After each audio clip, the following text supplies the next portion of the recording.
Ёсць любоў да чалавека, да сцежак маленства, да матчынай песні. А ёсць любоў да горада, складаная і невыказаная, як радасць і боль. Любімы горад заўсёды жывы і непаўторны, у сваім характары, дыханні, абліччы, у сваіх думках. Я часта гавару з ім, як з найлепшым сябрам. Ён усё помніць, усё ведае, усё разумее. Я заўсёды спяшаюся да яго, як на самае радаснае спатканне. А пойдземце са мной на спатканне. Я пазнаёмлю вас са сваім горадам, са сваім Віцебскам.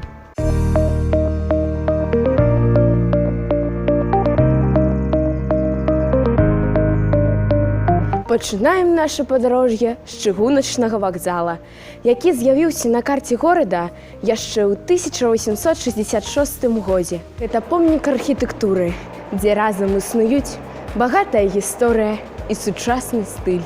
Далей, бачыце будынак? 8 калон, франтон.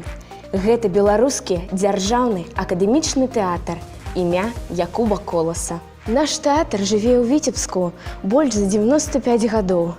І цешыць беларускага гледача і гасцей з іншых гарадоў сваімі творамі на роднай беларускай мове. Давайце зойдзем у гэты чароўны храм мастацтва.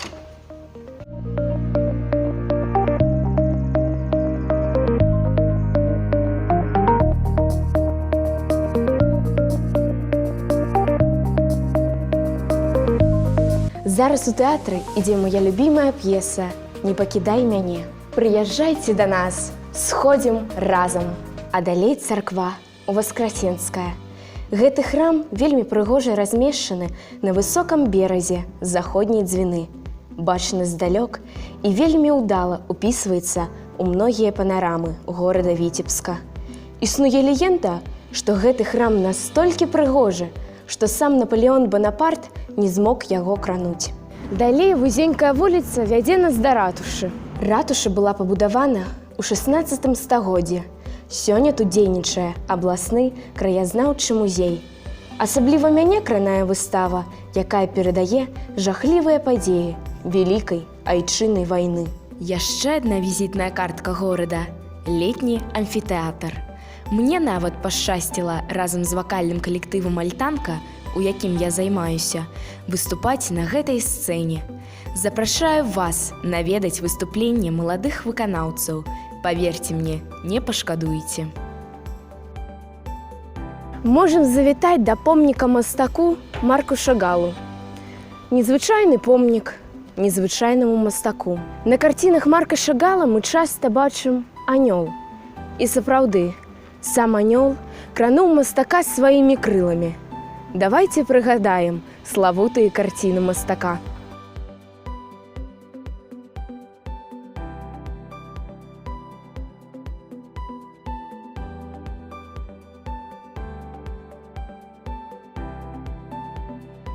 Завітаем да плошчы Перамогі.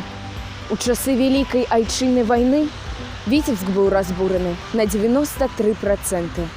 Са 180-тысячнага насельніцтва засталося ўсяго 118 чалавек. Многія казалі, што горад мёртвы, аднаўленню не падлягае. Але горад з руін аднавіўся там, дзе стаяў стагоддзі. Сёння на плошчы Перамогі адбываюцца ўсе знакавыя падзеі. Дзень перамогі, дзень нараджэння горада і, вядома ж, Новы год!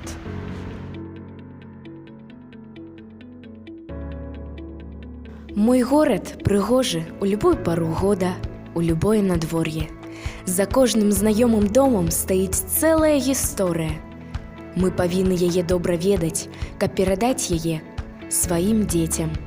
Гэта моя маленькая радзіма.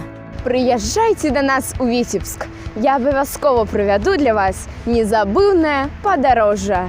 З любоўю з Віцебска, Ірына Стаян.